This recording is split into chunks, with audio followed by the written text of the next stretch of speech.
Alhamdulillah wa salatu wa salamu ala rasulillah. Rabbi shrah li sadri wa yassir li amri wahlul 'uqdatan min lisani yafqahu qawli. Rabbi yassir wa la tu'assir wa tammin bil khair wa bika nasta'in ya fattah ya rabbul alamin. Урматтуу бир туугандар, өзүбүздүн As-Sullamul Munawwaraq китебинен сабагыбызды улантабыз. Сабагыбыз мантыктын 4төн 1-ин окуп, калган 3 бөлүгү калган болчу. Мантыктын бөлүктөрү кайсы дей турган болсоңуздар, мантык илими негизи 2 баптан турат. Бабу тасаввур жана бабу таздык. Буну жазып алсаңыздар өзүңүздөргө да жакшы да ориентир алганы. Тасаввур дагы 2 бөлүнөт.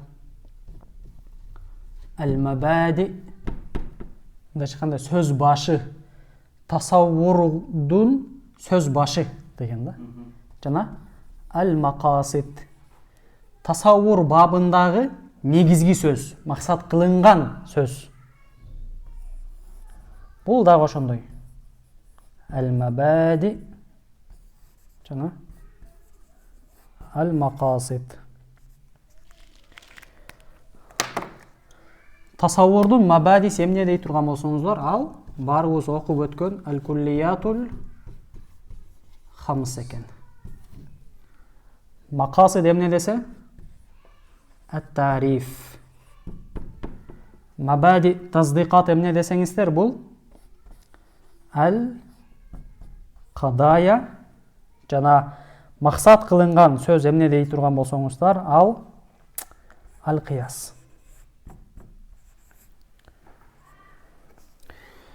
Өзүңүздөр билгендей, биз куллиятул хамсту бүтүрдүк.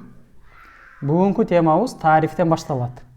Тариф, кадая жана кыяс биздин алдыда окуй турган китептерибиз, алдыда окуй турган темаларыбыз.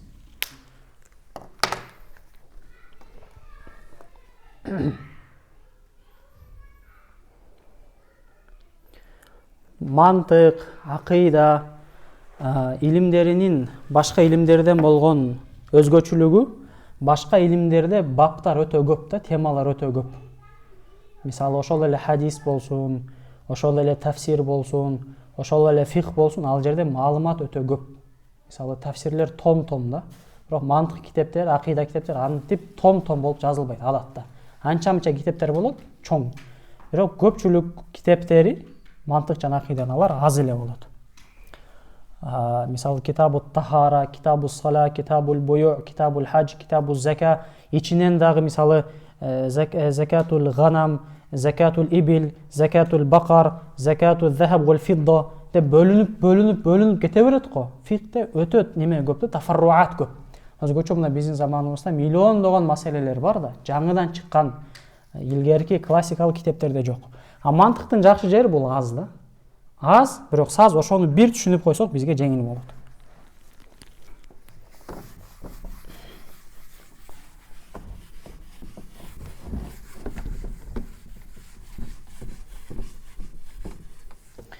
Бүгүнкү биздин темабыз тариф.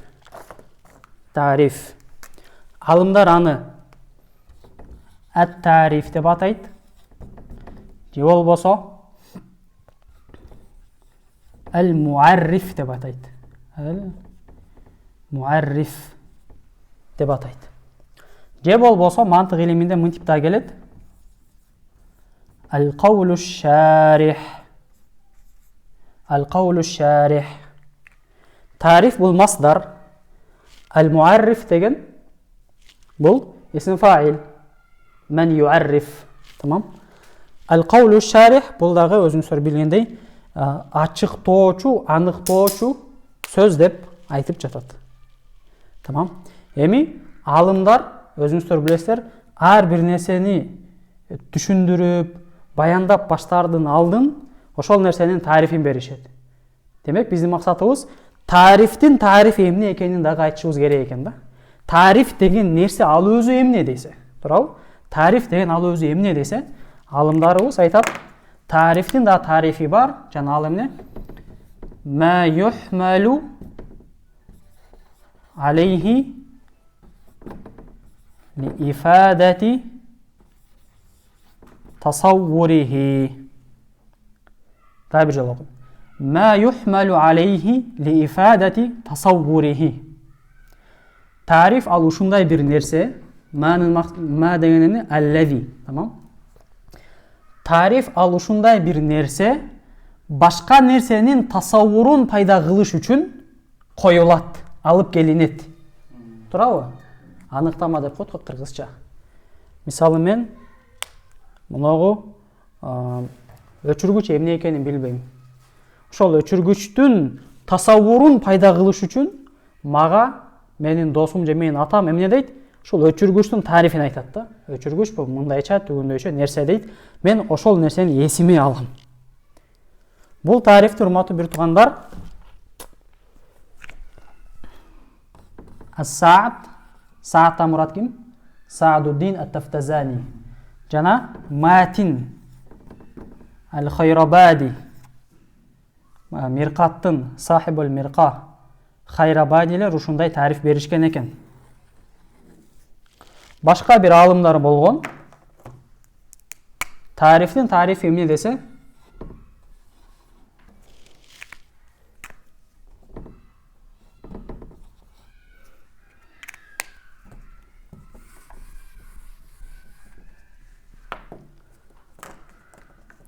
Алар айтышат.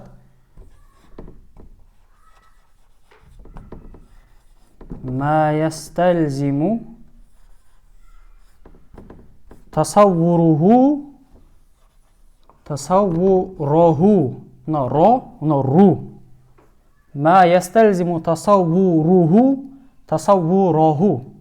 Демек, мына ха башкага кайтат, бул ха башкага кайтат.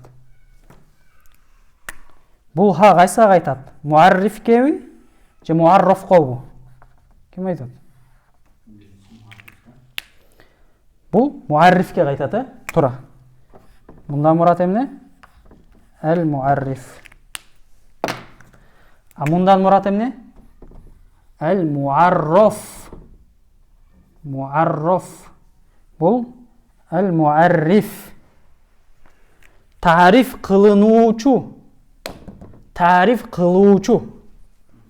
Тариф кылуучуну билип, сен тариф кылынуучу нерсени табасың да.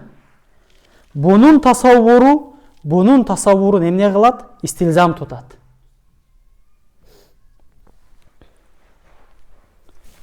Бунун тасаввурун истилзам тутат. Мисал иретинде айта турган болсок,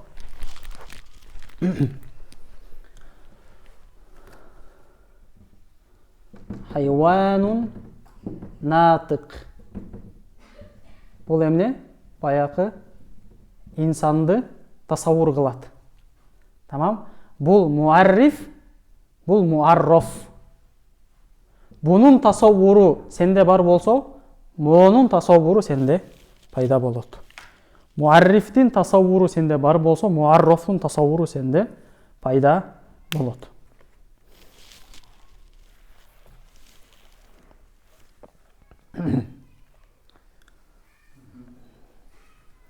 Onu жазып алыңыздар, бул баа немелер жаттап койсок жакшы да. Негизи такрор кылганда эң жакшы ыкма мен үчүн, мен өзүм такрор кылганда эмнени колдоном? Жаттай 3 нерсеге бөлөм да. Өткөн сабакты, өткөн маалыматты 3 нерсеге бөлөм. Такрорду 3 нерсеге бөлөм. Эмнени жатташ керек? Хифз. Жаттай турган нерселер бар да, аны жаттап коем. Эмнени түшүнүш керек жөн эле. Жатташтын кереги жок. Көп адам өзүн чачыртат да, түшүнө турган нерсени жаттап отурат. Бул баягы Кудурини жаттайт дегендей эле маселе да. Эмнени түшүнүш керек? Аны түшүнүп эле коюш керек. Тамам? Анан эмнени жазыш керек? Ал схема болсун, ал бир өтө кээде болот. Мисал, менде мантыкта да, акыйдада да көп болот. Бир ибарат, аны окусаң түшүнүш кыйын да. Эптеп аракет кылып атып туруп түшүнөсүң да. аны жаап койсоң, эртең кайра эле баякы халатта болуп каласың, кайра баягы түшүнүк келбей калат. Сиз айткандайчы. Не кылабыз?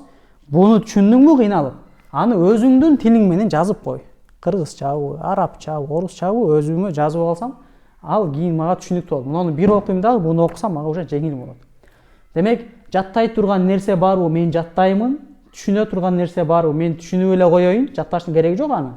Жана жазып кое турган нерсе барбы, мен аны жазып коеюн. Айта кетчү нерсе, муну эко сөзсүз эмне кылат? Жазылат. Бул экону сөзсүз тасжил кылып жазып коюш керек. Жаттадык, бирок жазып койбодук, кийин унутуп калат экенбиз да. Жазган нерсе менен чогуу жаттай турган отдельно бир папка кылып, эми азыр телефон бар, эң жакшы телефон да. Мен бүт немени телефондо сактайм. Демек, урматтуу бир туугандар, биз тарифтин өттүк. Эми тариф тууралуу бир кыскача баяндама кылайлы.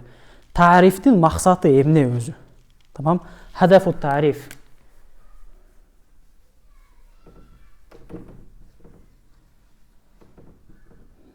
Тарифтин максаты эмне дей турган болсоңуздар, биз аалымдарды экиге бөлүшүбүз керек.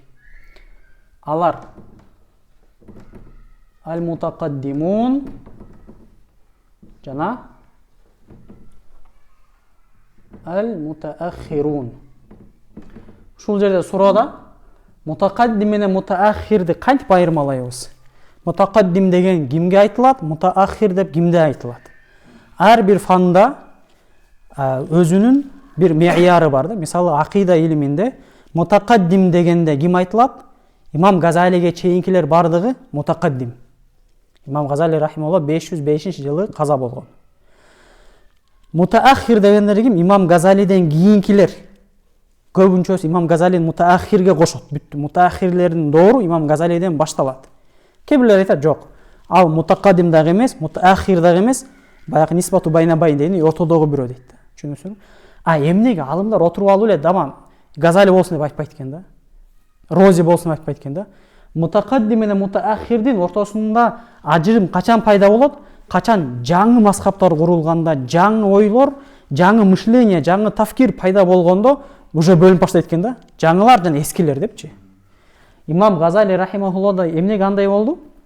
Имам Газалиге чейин акыйда өзүнчө, фальсафа өзүнчө кетчү экен да. Имам Газали келип фальсафаны окуп, өзүнүн Аль-Мунқид менен Далал деген китебинде айтат, мен философияны 3 жылдын ичинде баш аяк түшүнүп чыктым дейт да. Баш аяк түшүнүп чыгып, ротторду жазып, ушунчалык мээнет кылган да. Акыйда китептеринде философияны алып келип, философиянын жобун жазып кеткен да. Мындайча айтканда, акыйда менен философия бир немеге кошулуп кеткен да. Андан кийин Рози келди, андан кийин башка аалымдар келди, ошол манхаж менен кеткен. Мантык илиминде, урматтуу бир туугандар, ал аалымыбыз ким экен? Аллама Рози. Аллама Рози рахимахуллах бул аалым 606-жылы каза болгон. 606-жылы каза болгон, дүйнөдөгү эң чоң аалымдардын бирөөсү. Балким мындай аалым эч качан кайра кайтып келбейт деп аалымдар айтышат. Аллама Рози рахимахуллах эмнеге андай болду десе, урматтуу бир туугандар, Аллама Розинин айтуусу менен көптөгөн ихтилафат, жаңы ойлор чыккан экен да. Мисалы, мурдагы сабакта да жаздык, Рози мынтет, тигилер мынтчу депчи. Мисалы, баягы эле таздык маселесинде. Хукамалар бардыгы таздык мураккаб деп жүргөн да. Туурабы? Таздык мураккаб деп жүргөндө неме келди да, Аллама Рози келди, жок, таздык бул эмне? Жок, же наоборот айттыбы? Таздык неме дегенде, хукамалар басит дешкен. Аллама Рози келип туруп, жок, басит эмес, балким ал мураккаб деп туруп, эмне деди? Баякы тасаввур аввал, тасаввур сани, тасаввур салиф, анан хукум баарын кошкондо бир таздык чыгат деп туруп, өзүнчө бир жаңы мазхаб ачкан да. Түшүндүңүздөрбү? Демек, бул өзүнчө бир термин да. Мутакаддим, мутаахир дегенде көп немелер ба ойлойт, так бир 100-200 жылкылар мутакаддим, андан кийинкилер мутаахир, булар мутаахир, андан ага чейинкилер ким? Мутакаддим деп ойлойт. Андай эмес да. Ар бир өзүндө фасыл бар. Эми мутакаддимундар тарифти максат эмне десе, башкача айтат, мутаахириндер башкача айтат экен. Алар айтат, бизде 3 нерсе бар дейт да. 3 нерсе бар. Мутакаддимундар айтат, тарифтин максаты al-isal ilal haqiqa. Тарифтин максаты хакыйкатка жеткизүү. Мисалы, мен китеп эмне десем, китептин хакыйкатын айта турган болсом, мына ошол тариф болот экен да. Мисалы, мен инсанды билбейм, инсан эмне десе, хайванун натык десем, инсандын хакыйкатын айта турган болсом, ошол тариф болот экен. Мутаахирундар айтат, ооба дейт. Бунуңар туура дейт. Кайсы сөз хакыйкатка жеткизе турган болсо, анда ал тариф дейт. Мындайча айтканда, ал тариф боло алат чындап дейт. Бул жактан ихтилаф эч кандай жок. Экинчиден,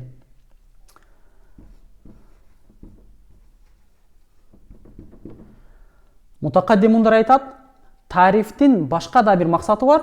Ат-тамйиз ан жами'i ма адаху. Тарифтин экинчи максаты бар дейт. Ал өзүнөн башка бардык нерседен бөлүп чыкса, ал тариф болот дейт. Мындайча айтканда, тарифтин тариф болуусунун шарты же хакыйкатка жеткизиш керек, же жеткизе албаса дагы башка сөз менен айтып отуруп, бардык башка нерседен эмне кылып коюш керек? Обочолонтуп, айырмалап коюш керек да. Мутаахирундар бул нерсе менен макул экен. Мисалы, хакыйкатка жеткизүүнүн мисалы кандай? Инсандын тарифинде хайванун натык дедим да. Хакыйкатка жеткизди. Демек, максатын аткарды. Бул нерсе тариф деп аталат. Ат-тамйиз ан жами'i ма адаху. Эгерде хакыйкатка жеткизе албаса, анда жок дегенде муну кылсын дейт. Ал эмне? Өзүнөн башка бардык нерсени бөлүп чыксын. Мисалы, мен сыпаттадым инсандычы, эки буту менен басат, жок, антсем болбой калат. Мисалы, хайванун дохик дедим да. Гүлүүчү не дедим? Жаны бар дедим да. Гүлүүчү жаны бар. Гүлүүчү жаны бар хакыйкат эмес, бирок бул сөз адамды бардык башка жаныбарлардан бөлүп чыгып атат да. Анда боло берет дейт да.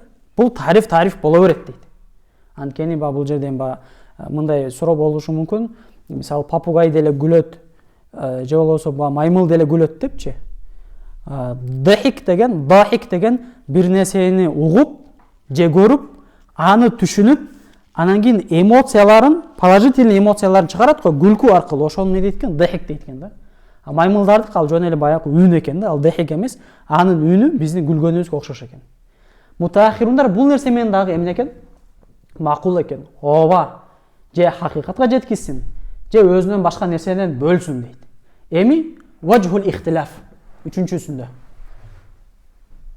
Мутакаддимундар айтат, тариф болуш үчүн жок дегенде же хакыйкатка жеткизсин, же өзүнөн башка бардык нерседен бөлсүн, же кээ-биринен бөлсүн дейт да. Анил ба'д. Ат-тамйиз ан жами'i ма адаху ау анил ба'д. Же бардыгынан бөлсүн, же кээ-биринен бөлсүн дейт. Кандайча? Мисалы, мутаахирундар бул нерсе менен эмне? Не согласен. Булар буну кабыл кылышпайт. Же хакыйкатка жеткизсин, же бардыгынан бөлсүн, бирок кээ-биринен бөлүп, кээ-биринен бөлбөсө, анда ал болбойт дейт. Түшүнүңүзбү? Мисалы, мен инсанды эки буту менен басуучу деп тариф берсем, эки буту менен басуучу. Бул тариф мутакаддимундардын ою боюнча макбул. Анткени эки буту менен басат дегенде туура маймыл калды жанында. Пингвин деле эки буту менен басат, туурабы? Көптөгөн башка жаныбарлардан бөлдү. Бардыгынан бөлгөн жок, бирок кээ-биринен бөлдү да. Кээ-биринен бөлгөндүгүнөн мутакаддимундар айтат, бул тариф жарактуу дейт. Мутаахириндер жок, жарактуу эмес дейт. Түшүндүңүздөрбү? Демек, ваджхул ихтилаф могу жерден да. Ушунун негизинде, урматтуу бир туугандар, ал-арадул аам бар го. Ал эмне эле? Тарифи ким айтат? Кулли яумму جميع الحقائق. تراو كلي خاصة كلي يختص بحقيقة واحدة بير حقيقة بايلانغان كلي أبو كلي يعم جميع الحقائق حقائق فوق واحدة جواب بصو بير نيچه بيردен көп حقيقатка илеше турган كلي бул عرض العام. Мисал эки бут менен басат десек, маймыл деле басат, страус деле басат, адам деле басат, мисал тоок деле басат, көп неме жаныбар басат эки буту менен. Эки буту менен басуу, уктоо, уйку дегенде булар арадул аам да. Демек, арадул аамды тарифке аралаштыра турган болсоң, мутакаддимундарда боло берет, а мутаахирундарда эмне? Болбой калат. Түшүндүңүздөрбү? Мутаахирундарда ал нерсе болбой калат. Бул эми жалпылай тариф болуш үчүн эмне керек десе, ушул нерсе керек экен. Жазып алдыңыздарбы? Өчүрөйүн. Башка эмес жазайын.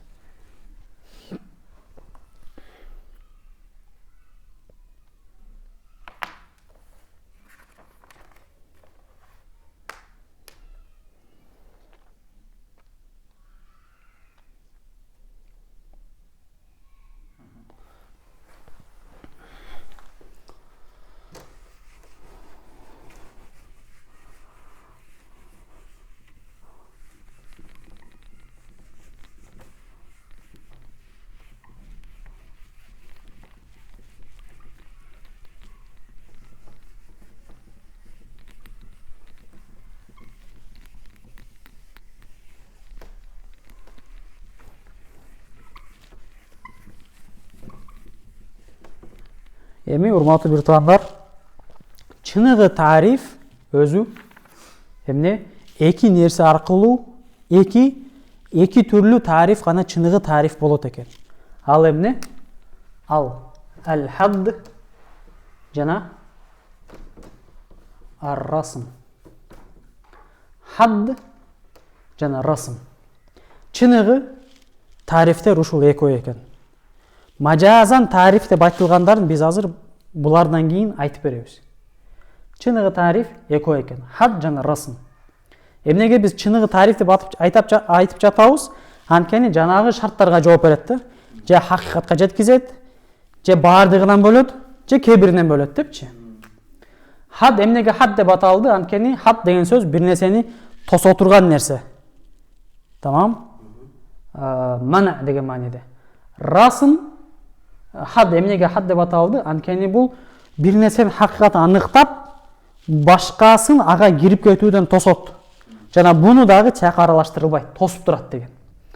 Расм деген бир нерсени боёйсуң го, бир нерсени тартасың го, бир нерсенин сүрөтүн келтиресиң го, ошол тартуу, келтирүү деген мааниде. Инсандын хакыйкатын айта албасаң дагы неметип, тартып, жакындатып, түшүндүрүп бересиң. Бул жерде албетте күчтөрөгү муногусу. Хад расмга караганда күчтөрөк. Булар экөө тең экиге бөлүнөт. Там жана нақис. Бул дагы там жана нақис. Там жана нақис, там жана нақис.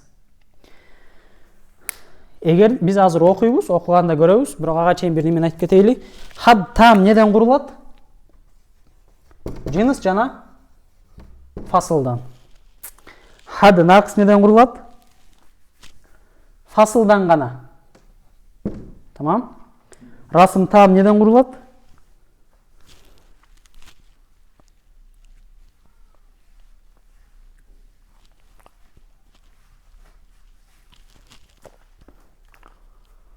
وناقص الرسم بخاصة فقط أو مع جنس أبعد قد ارتبط. خاصة курулат, же болбосо хоссо жана джинс байит, джинс деп коеюн, джинс байит. Эми биздин максатыбыз азыркы бул жерде эмнеге тартып келдик? Биздин максатыбыз бир нерсени үйрөтүү да. Дароо эле любой тариф келгенде биздин максатыбыз бул хадбы же росуму бөлүп чыгуу керек да. Тамам? А бөлүп чыга турган бизде бир ыкма бар экен. Биз карай турган болсоңуз, аламатул хад бул эмне экен? Фасыл экен да. Хатта сөзсүз фасыл болот экен. Аламатул хад хиел фасыл. Там болсун, нақис болсун фасыл аралашат экен да. Түшүндүңүзбү? Ал эми аламатул расымдын аламаты бул хоссо экен да. Там болсун, нақис болсун, ал жерде хоссо айланат экен. А биз билебиз, фасыл бул неге кирет? Затиби же арадиби? Жо, зати да. Зати. Хакыйкаттын ичине кирет. А хоссо бул эмне? Бул аради. Тамам? Зати нерседен куралгандыктан хад күчтүрөөк, аради нерседен куралгандыктан расым бир аз алсызыраак. Бирок экөө тең тариф. Тариф дегенде ушул экөөнү айтылат. Чыныгы тарифтер ушул экөө. Жазып алдыңыздарбы? Ошондо мисалга инсандын фаслы кариби бар го, мисалга дохк. Инсандын фасыл кариби неме да? Натык. А дохик хасса.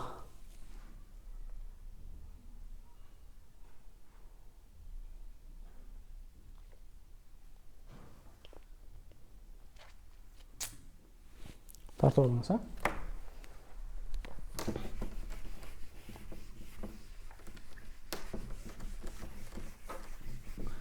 Бул эми чыныгы тарифти биз ушун чечмеледик. Чыныгы тариф же хад болот, же расым болот. Хад болсо там же нақис, расым болсо же там же нақис. Эми мажазан тариф деп айтылган кээ бир нерселер бар. Мажазан бул дагы тариф деп коюшат. Алардын катарында эмне? Ат-тарифу лафзи. Биринчиси деп коелу. Ат-тарифу лафзи. Лафзи тариф. Шейх Ахдари өзү айтат: "Табдилу лафзин би радифин ашхара." Бул мындай да. Тариф лафзи деген бул сизге маалым эмес, бир аз туңгуюк сөз бар го. Ошону башка ачыгыраак сөз менен айтып коет да. Башка ачыгыраак.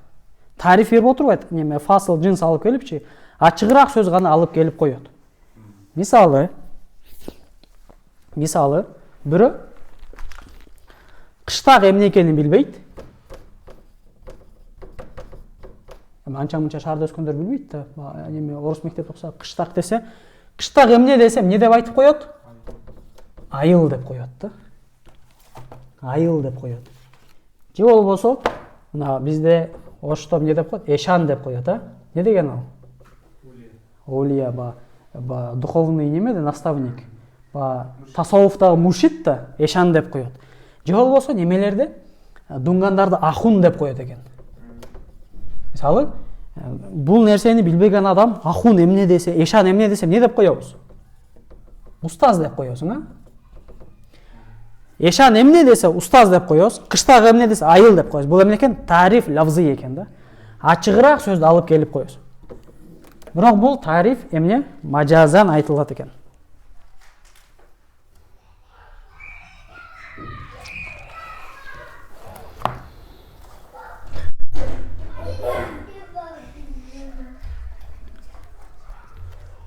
Экинчиси ат-тариф al-mithali. Ат-тариф al-mithali. Бул мындай экен да. Сиз түшүнбөй бир нерсени сурайсыз. Сизге ал нерсенин тарифин айтпастан ошого түшө турган бир мисал алып келип берип коет да. Сиз түшүнүш үчүн. Түшүндүңүзбү? Сиз түшүнүш үчүн bir açıgırak misal alıp gelip koyot. Misalı, biri hürriye mutlaka degende düşünbeydi. Hürriye el mutlaka. Hürriye mutlaka degen emne? Bayakı hiç kanday çek koyboston kalaganın kıl degen de. Hürriye el mutlaka. Çek koyboston kalaganın kıl. Biri düşünbey kaldı. Kandayça bul dese? Ага мисал алып келип атат. Бул мисалы деп, мисалы эмне? Заважул унса бил унса. Аялдын аялга үйлөнгөнү. Калаган кылып атпайбы? Караңыз, хуррия мутлаканын мындайча айтканда тарифин айткан жок. Бул бир мисал гана алып келип берип койду да. Же болбосо мисалы бирөө ислам дини жөнүндө сурайт. Фильмдерде, кинолордо жашоодо көп бул нерсечи. Мисалы бирөө ислам ал эмне дейт. Ислам ал эмне десе, тарифин айтып ой турушпайт. Мисалы ад-динул махсус ли Мухаммад саллаллаху алейхи ва саллям дейт. Же болбосо вад'ун илахиюн саиқун лиман тахаққақа фихи илал хайри бидзат. Кимде ким ошол немеге деңгээлине жеткен болсо, мындай айтканда балаатка жеткен болсо, жакшылыкка жолдоочу нерсе деп. Антип айтпайт. Жөн эле ислам эмне десе, ар бирөөнүн акысын бересиң дейт да. Ичиңде жамандыкты сактабайсың дейт. Бул исламдын тарихи же исламга түшө турган бир мисалбы? Бир мисал да. Ошону айтат. Бул дагы баягындай мажазан тарих деп айтып коюшат экен. Тарифул мисали.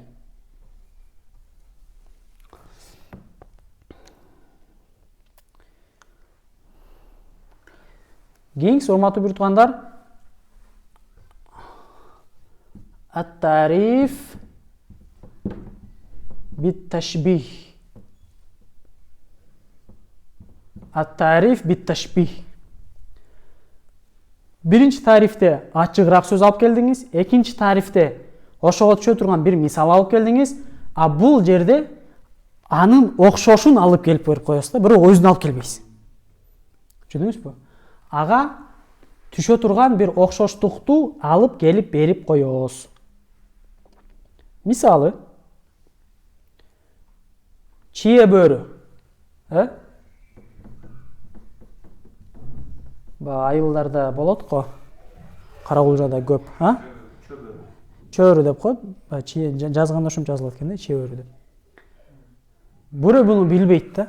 Сиз эмне деп койдуңуз? Окшоштуруп эмне деп койдуңуз? Кичинекей кашкыр деп койдуңуз да. Кичинекей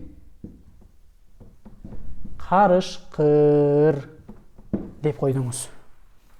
Бул ошол тариф бит-ташбихке түшөт экен.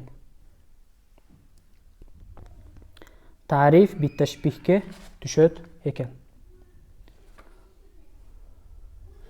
Жазып алыңыздар,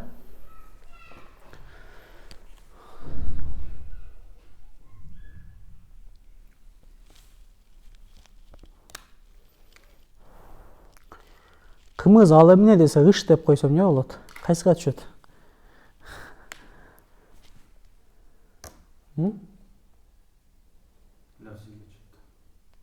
Лавзиге түшөбү, түшпөй калат го дейм,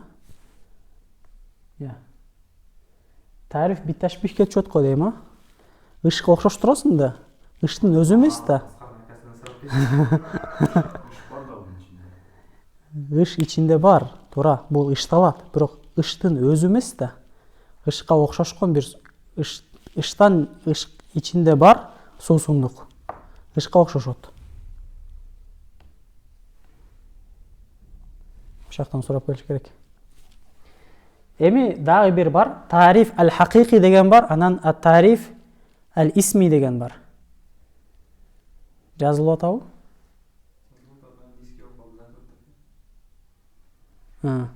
Тариф ал-хакыйки бар, жана тариф ал-исми бар. Жазып алыңыздар. Тариф хакыйки менен исмидин айырмасы. Тариф хакыйкиде, Тариф хакыйкиде өттү. Жок. Дагы башка этибар менен айтылат. Тариф хакыйки депчи. Тариф хакыйки дегенде бул бар нерсени тариф кыласыз, ошону тарифул хакыйки дейт. Мисалы, бар нерсе эмне? Инсан, жолборс, үй, машина, жашоодо бар нерсе.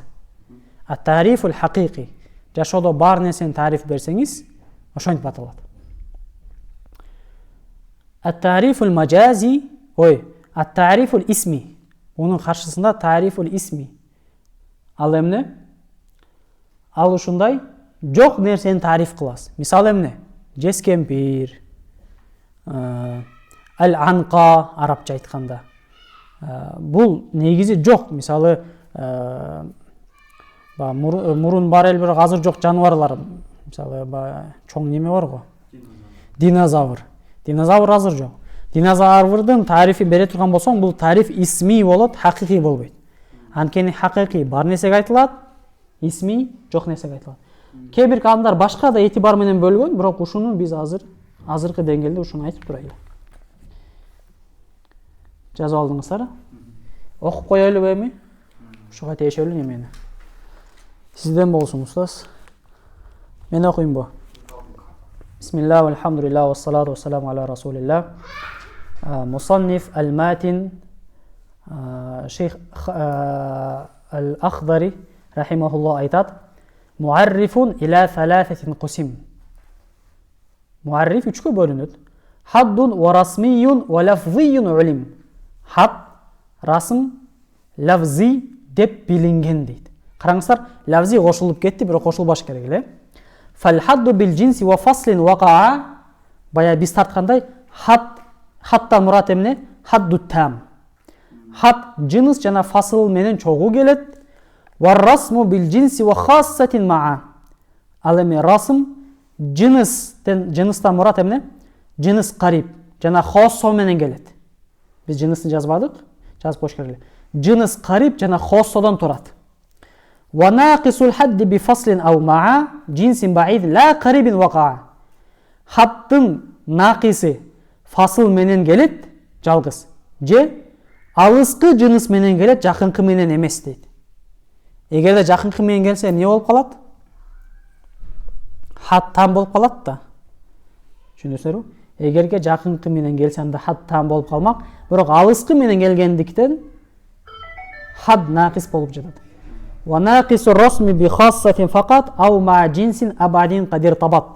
Расымдын нақисы хасса менен гана келет, же болбосо алыскы жыныс менен байланып келет. Биз жазган нерсенин баардыгы эле ушул жерде айтылып атат ыр түрүндө. Ва ма би лафзийин ладайхим шухира табдилу лафзин би радифин ашхара. Лафзи деп аларда машхур болгон нерсе, ал эмне десе, табдилу лафзин би радифин ашхара. Радиф де мурат, мурадиф. Тамам? Ачыгыраак мурадиф сөздү алып келүү деп айтылат. Мисалы кыштак, айыл. Эко мутарадиф. Кыштак бизге түшүнүксүз, айыл ачыгыраак. Ошол айыл деп туруп ачыгыраак сөздү алып келген эмне болот экен? Тариф лафзи болот экен. Акулу. Ушундай шарттарды не деп айтып коет билесиздерби? Кала акулу деп коет. Ушинтип башталат го. Матиндин сөзү отдельно, шарх кийин келет. Бул эмне деп коет? Кала акул, эки бөлөк да. Мисалы бир сөз матын кийин шарх, эки сөз матын кийин шарх, буну не деп коет? Мамзуч деп коет. Яни мухталит. Шархтар ушу эки түрлүү экен да. Же кала акулу, отдельно алыс, же кошуу эле кете берет. Мисалы эмне? Мамзуч деп коет аны. Хабисиники ошондой, мамзуч. Мулла Жаминики да мамзуч. Мисалычы? نعم. لما قدم الكلام على مبادئ التصورات وهي الكليات الخمس أخذ يتكلم على مقاصدها وهي القول الشارح. مصنف رحمه الله تصورаттардын мабадисин, алар куллиятул хамс, аны алдыга чыгарып сүйлөгөн соң эми tasavvurdun makasitlerine girişti jana al qawlu şarih tarif. Fal muarrifatu jam'u muarrifin bi kasri ra. Muarrifat degen muarriftin көптүк түрү ранын касрасы менен ошондо исим фаил болот. Wa yuqalu lahu ta'rif. Ta'rif деп дагы аталат. Wa qawlu sharihun aydan. Qawl sharih деп дагы айтылат. Wa huwa ma kanat ma'rifatuhu sababan fi ma'rifatil muarraf bi fathir ra. Ал ушундай бир нерсе аны билүү muarraftу билүүгө себеп болот. Түшүнүктүү эле? Кал хайванин натык фи тарифил инсан. Хайван натык инсандын тарифинде. Fa inna ma'rifatahu hu замир кайсыга айтат? Хайванаттыкка же инсангабы? Fa inna ma'rifatahu sababun fi ma'rifatil insan. Ооба. Ху замир хайванаттыкка айтат. Анткени аны билүү, мындайча айтканда, хайванаттыкты билүү инсанды билүүгө себеп. Wa huwa khamsatu aqsamin haddun tam naqisun wa rasmun tam wa naqisun wa tarif bil lafz. Ушул 5 түргө бөлүнөт экен. فالحد التام هو تعريف بالجنس وفصل القريبين. حد التام جنس жана фасылдан курулат, бирок экөө тең кариб болот. كتعريف الإنسان بالحيوان الناطق. والحد الناقص هو التعريف بالفصل وحده كتعريفه بالناطق فقط أو به مع الجنس البعيد كتعريفه بالجسم الناطق. حد الناقص ал же фасыл менен гана келет. Мисалы инсандын тарифинде натык деп койдум да. Же болбосо фасыл плюс жинис баид келет да. Караңыздар, жинис корип келе турган болсо хадду там болуп калат. Жинис баид менен келет. Мисалы жисмун натык. Натык фасыл, жисм эмне? Жинис, бирок баид, кариб эмес. والرسم التام هو التعريف بالجنس القريب والخاصة كتعريف الإنسان بالحيوان الضاحك. رسم تام ал جنس قريب менен келет жана خاصة менен келет. İnsanды хайван ضاحك деп тариф кылган сымал. Хайван бул эмне? Жинс قريب, خاصة ضاحك бул خاصة. ورسم الناقص بالخاصة وحدها كتعريفه بالضاحك أو بها مع الجنس البعيد كتعريفه بالجسم الضاحك. Расым нақис же хассо менен гана келет, же мисал дохик депчи, же болбосо хассо жана жинис баид менен кошо келет, мисалы жисму дохик деп. Жисм өйдөдө айткандай бул жинис баид. وما التعريف باللفظ فهو أن تبدل اللفظ بلفظ مرادف له أشهر منه كتعريف الغضنفر بالأسد. Турабы? Ал эми лафзый тариф эмне десе, бул ачыгыраак болгон синоним сөздү алып келесиң. Мисалы, гаданфарды асад деп тариф берген сымал. Араб тили ушунчалык бай, асад деген сөздүн эле маанинин 200-300дөн немеси бар экен да. Иштете турган синонимдеричи. Синонимдери. Ошол синонимдердин эң ачыгы асад. Мисалы бирөө касвара. Касвара дегенде аштан дегенди билдиреби? Фама лахум ne деп келет? كأنهم حمر مستنفرة فرت من قسورة. Турабы? فما لهم عن التذكرة معرضين деп келчү эле. Аларга эмне болду? Алар чочуган эшек сымал. Арстандан чочуган эшек сымал дейт. ومراد المصنف بالحد والرسم في البيت التامان. Мусаннифтин Ахдаринин хад жана расм деп айткан жерде хадду там жана расм там мурат кылган дейт. Кайсыл жерде? Мынагы баягы байтка кайтсаңыздар, байтта айтпадыбы? Фал хадду бил джинси ва фаслин вақаа. Тамам? Бул жердеги экинчи сап. Фал хадду бил джинси ва фаслин вақаа. Бул жерде хадду там. Ва расму бил джинси ва хассатин маа. Бул жерде дагы расм там экен.